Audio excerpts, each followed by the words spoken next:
Welcome everybody to the last AIDS 2014 webinar, and thank you all for joining us. Jelena Milovic, head of the AIDS 2014 local secretariat and supported by Alessa, AIDS 2014 local office coordinator, will share with you some tips on surviving the conference and will give you the very last updates to better prepare your attendance to the 20th International AIDS Conference in Melbourne, Australia. To allow all the attendees to hear the presenters, please do not unmute yourself. Your question will be addressed at the end of the presentation. For your information also, this webinar is being recorded and the presentation as well will be available online on the AIDS 2014 website in a couple of days.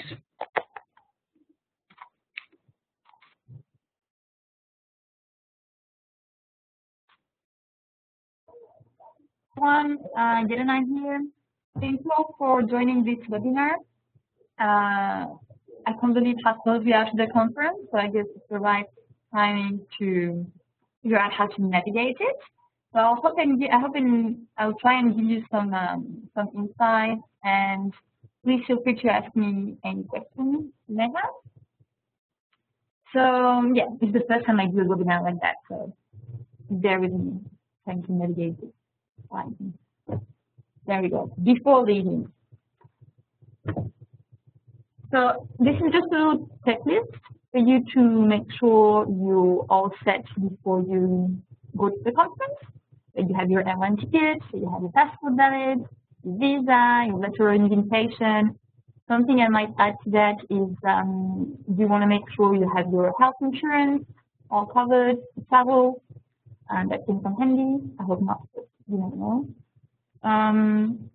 Yeah, so let you read through this, but it's quite obvious, but you never know. You might forget something. Next step, we come a bit more to the conference thing. So have you got your registration confirmed? Have you received a letter with your barcode, for example, where you can go and print your badge when you get to the conference center? Have you got your hotel voucher? Health insurance is here, actually. Medication, and something I want to tell you, it's cold in Melbourne. We're in Melbourne right now, and it's very cold. Yes, it's Australia, but it's the middle of winter. So please make sure you come with all of your winter gear, not snow, but yeah, an umbrella. You can use. Traveling to Melbourne. Visa and customs information. So all visitors coming to Australia must have a valid visa, of course, before they board the plane. All of the visa information is on the website. If you have difficulties finding it, let us know. But it's really quite straightforward. And then don't forget to fill in your incoming passenger card on the plane. I'll go through this quite quickly because I think it's easy for you to read it as well and come back to it. But again, please ask me questions at the end if something that's here. Now I'm traveling with medication, so we've made sure that everyone who needs to be aware is aware that you can and you might be traveling with medication. But this needs to be declared, of course, except for aspirin and paracetamol. Yeah.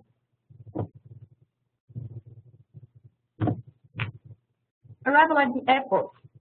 So once you get to cold Melbourne, hopefully sunny but cold Melbourne, you'll find a welcome desk where all of the information on conference opening hours or how to get to the conference, how to get to your hotel, where to change your money, where to find this and that. So all of this will be available at the airport already. City maps, public transportation, any information you may need. So just go and talk to our staff. So the terminal, the welcome desk will be in Terminal 2, international arrivals.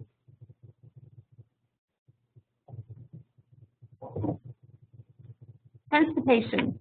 The easiest way to get from the airport to the city is probably Skybus. We have a special offer for our delegates, which is $25 return.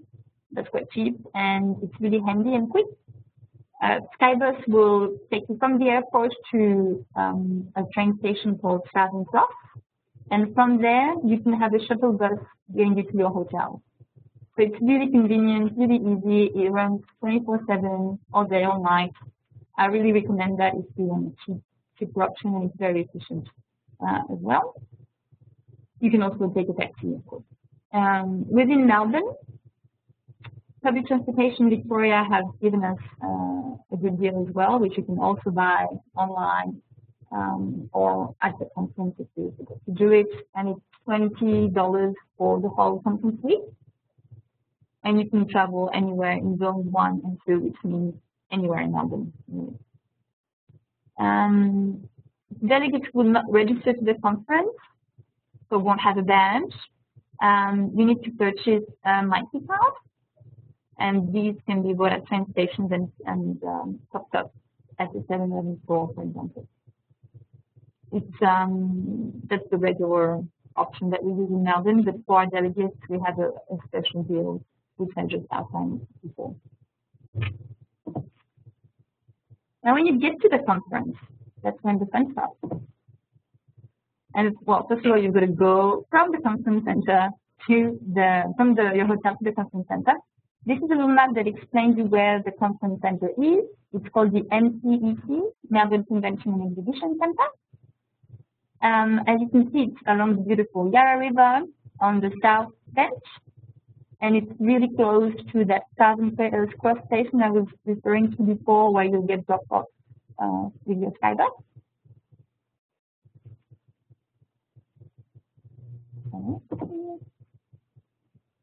Okay. Oh yeah, I've just been told that I can use this. Wonderful. Yeah. So MCC is right here. This is the river that runs in Melbourne.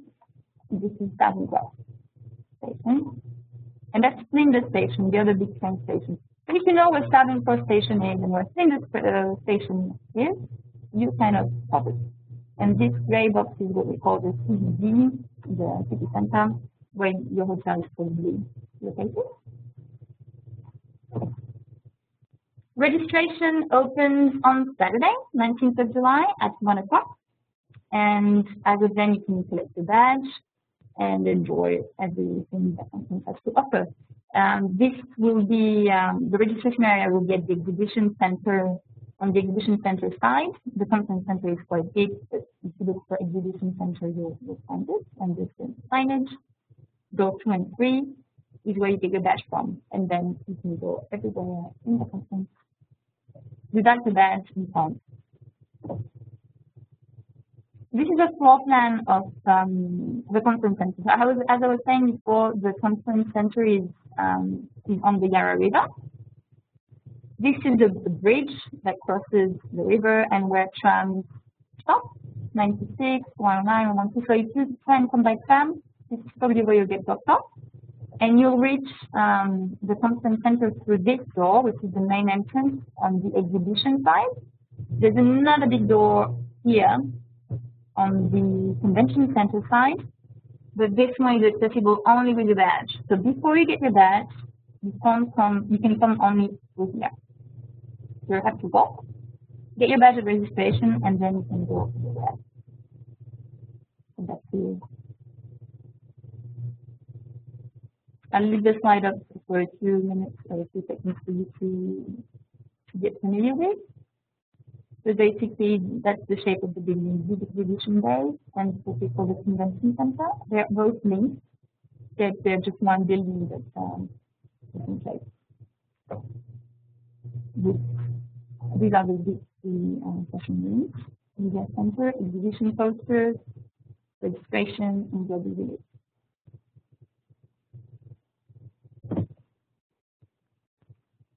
I'll go quickly through the other levels here.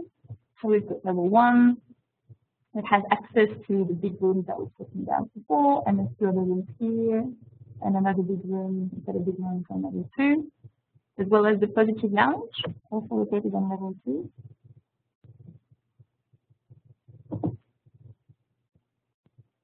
Conference bag and materials. So where do you collect your bag from? Registration area.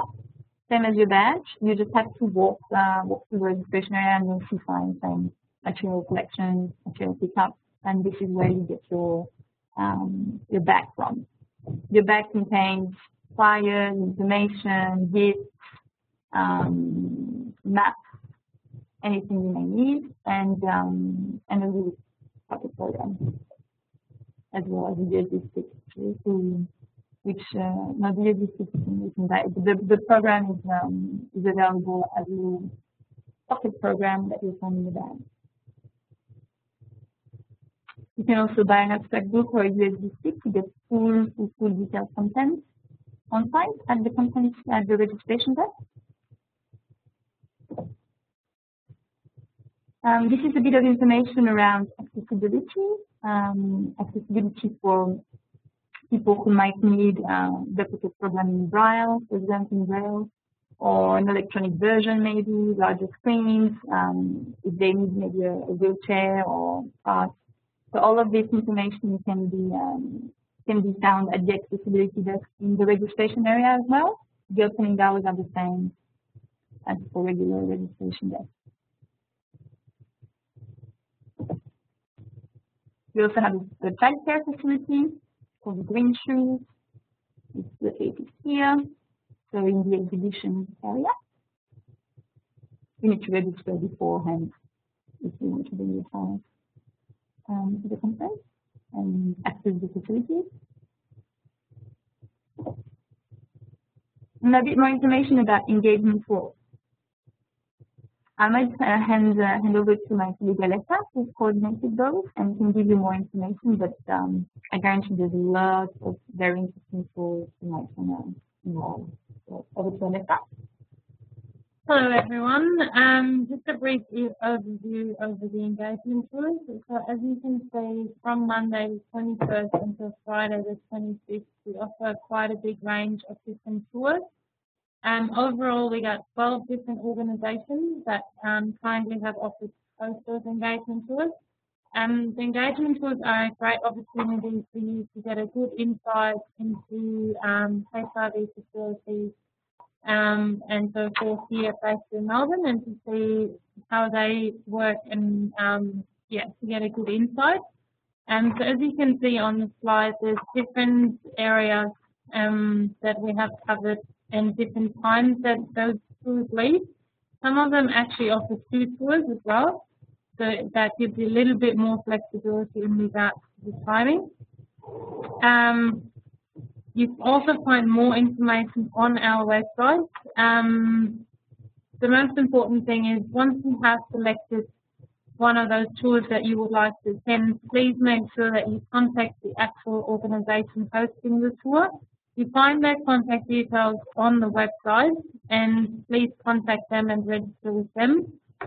Also, as we only have a limited amount of tours that we can offer, but we have a whole range of delegates that might want to attend, we are limiting engagement tours to only 1 tour per person.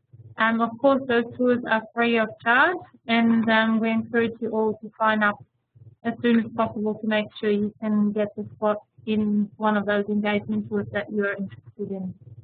But again, you find all that information in detailed outline, as well as further information to the different organisations on the website.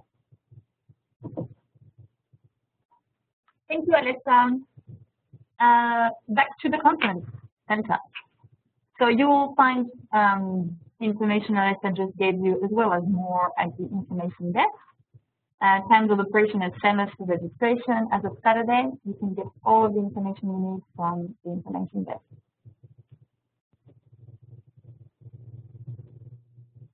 Internet access, Wi-Fi is available throughout the venue. And also there is an internet cafe in the exhibition area where you can access computers and a printer. And this one is open from Sunday till the end of the conference. Meals and snacks. Yes, so Melbourne is known for its cold weather, but also for its great food and coffee. So I encourage you to go and give it a try. I think those little green circles are meant to be on other places, so I'll just show you where they are. Basically, there's food here, food there, food here, food here, food everywhere. So you shouldn't be hungry. You'll find a lot of different options: gluten-free, vegetarian, whatever you may need. So we make sure you stay happy with this food. Medical services. There's two first aid centers in the conference center. One is located on one end and the other one on the other end. Those are staffed from Wednesday to Saturday, 19th of July, while we set up the conference, but also during the conference week, of course. They're staffed by St. John's Ambulance and we help emergency response teams.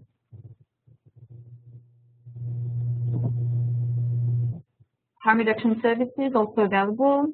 If you have questions, you can email harm reduction behind the scene email address, or go to the People Who Use Drugs Networking Zone in the Global Village. I'll tell you a bit more about the Global Village later on, but you can find all of the information you need on harm reduction at this state, or the harm reduction Victoria and Australian injection and that use the exhibition booth. And maybe they're both in the Global Village. For full information on harm reduction, I encourage you to look at our website. Positive Lounge. I'll come back to Alessa again because she's so good, and she's the one who's coordinated this beautiful lounge for the conference. So the Positive Lounge is actually located on level 2 in the convention centre, which Jelena had pointed out previously looking at the floor plan. The Positive Lounge is a great space for delegates living with HIV. It is meant to be a space of peace and quiet and relaxation, and also to pretty much recharge your batteries in that busy, hectic day that the conference can be. All delegates living with HIV are more than welcome to come and pay us a visit and enjoy the facilities in the Positive Lounge. There will be 3 different areas. One area is mainly providing healthy drinks and snacks, little snacks that you can have while taking your medication, or just to have a drink, or there's going to be plenty of fruit and fresh juices and so forth. So we're trying to make it as healthy as possible. There's also going to be another section which is more of a networking section where you can just sit down in a nice quiet space and have a conversation and network with other fellow delegates. And then there's another area which is more of a rest area which provides massages as well as day beds. So for anyone who's looking after some rest and to just relax for a couple minutes or rejuvenate, that's definitely a great space to be. As we mentioned before, Melbourne does get quite cold in winter time, even though we are based in Australia.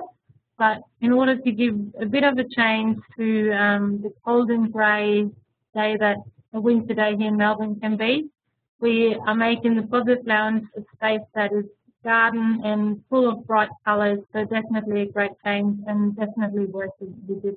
And you see the opening hours just below. So feel free and come and pay us a visit. Thanks, Alessa. Over to Speaker Centre information.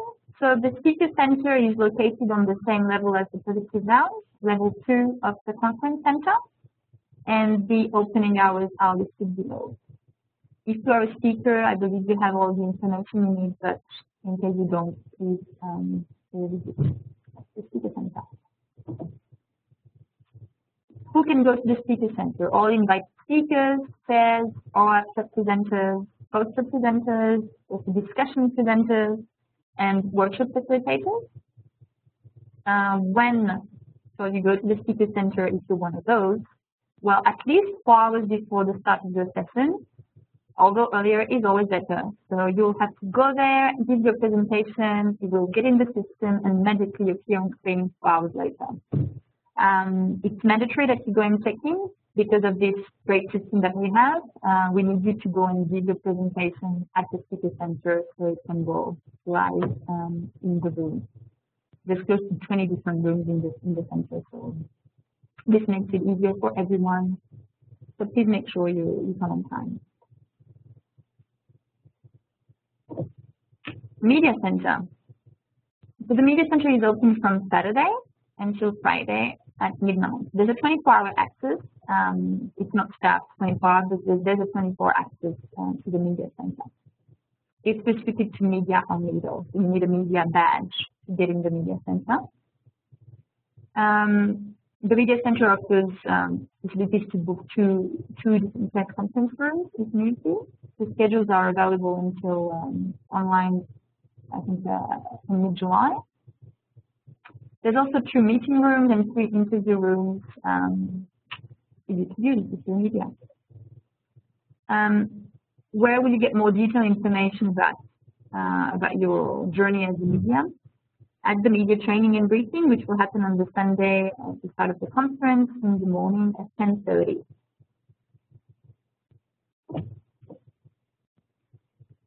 Now that we have gone through the practicalities, I'm going to go over the conference program, which is very big and very exciting and very full this year.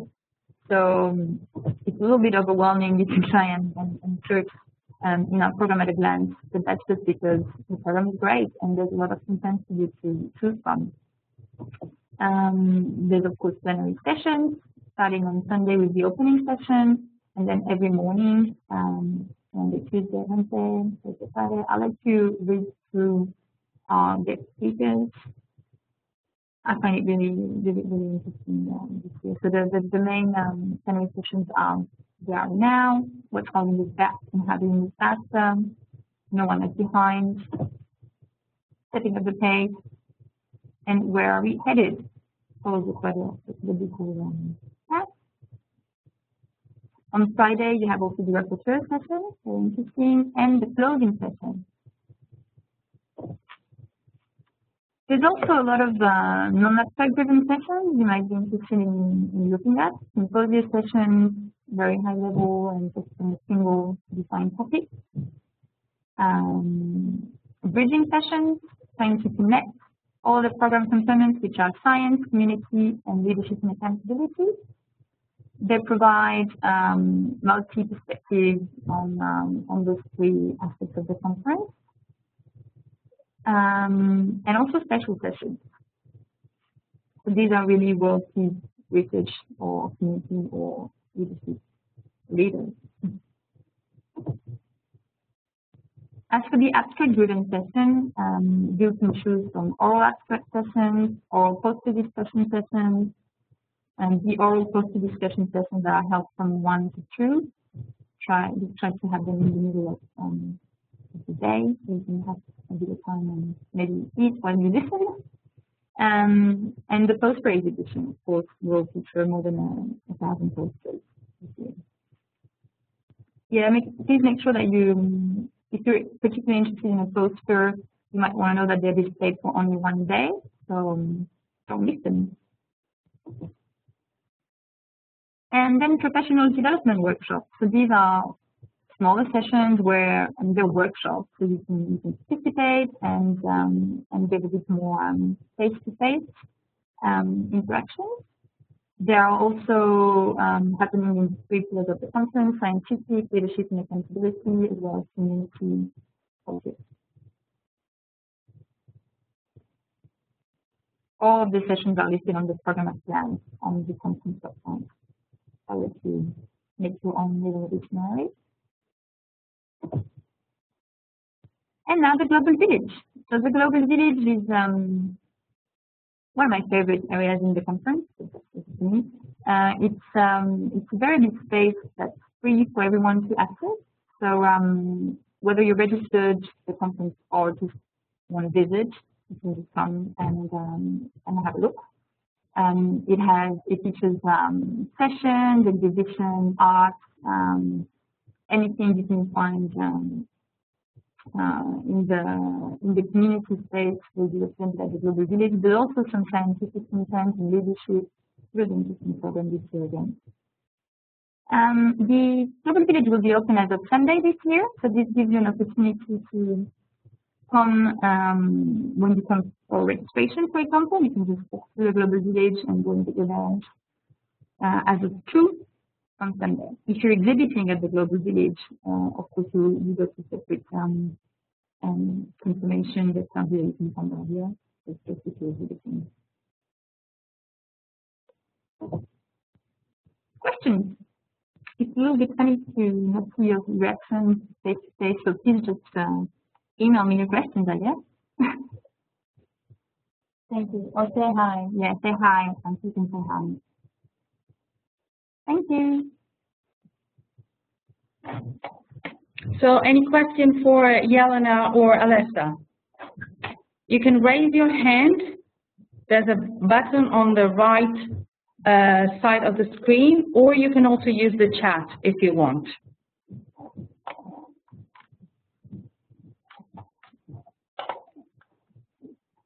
Don't tell me you all understand my French accent. I don't believe you. So maybe I have to add an information because someone was asking if someone cannot attend the conference, is there any facility on how to have access to the session and all the information related to the AIDS 2014 conference? And the answer is yes, because the session will be recorded and the presentation will be available online on the program at a glance. The URL is pag.aids2014.org.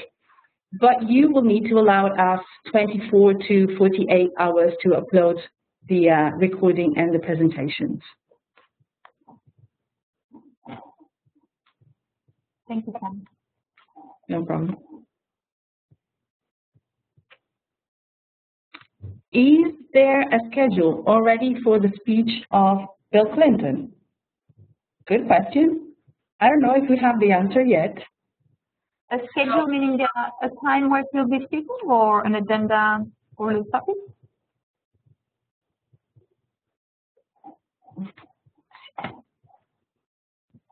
His session. Yes. So let me check this for you if I can. If not, I will write you back an email.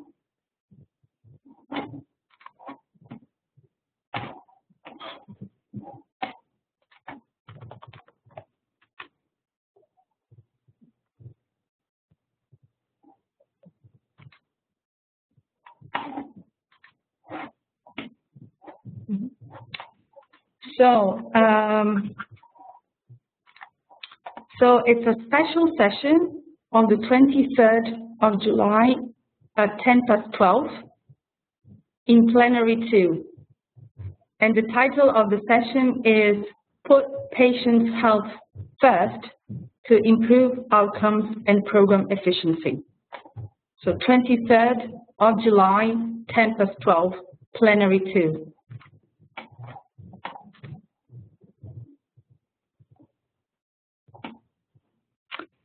Is there a particular material the poster should be made?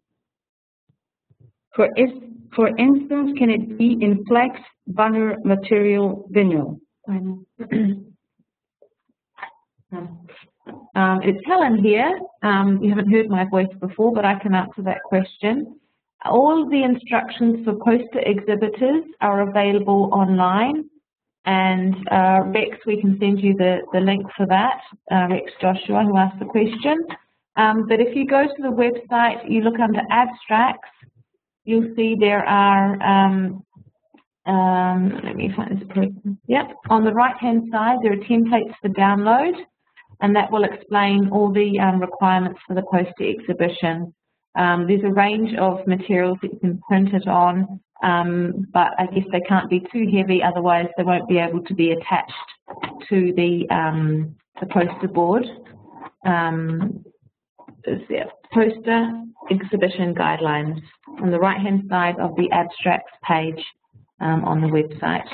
It's a PDF that you can download and find all that information.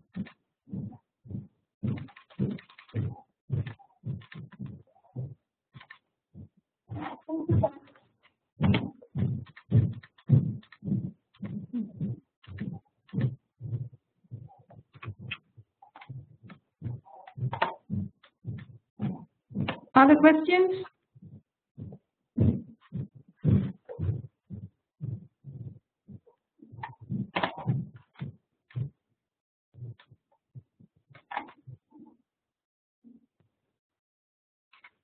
It seems like Jelena and Alessa were very clear with their presentation. So I would like to thank Jelena and Alessa and Helen for presenting and speaking at this webinar. And I thank you, all of you, for joining us. This was the last webinar, and in 10 days, we will meet you at the conference. Thank you, everyone. See you then. Bye.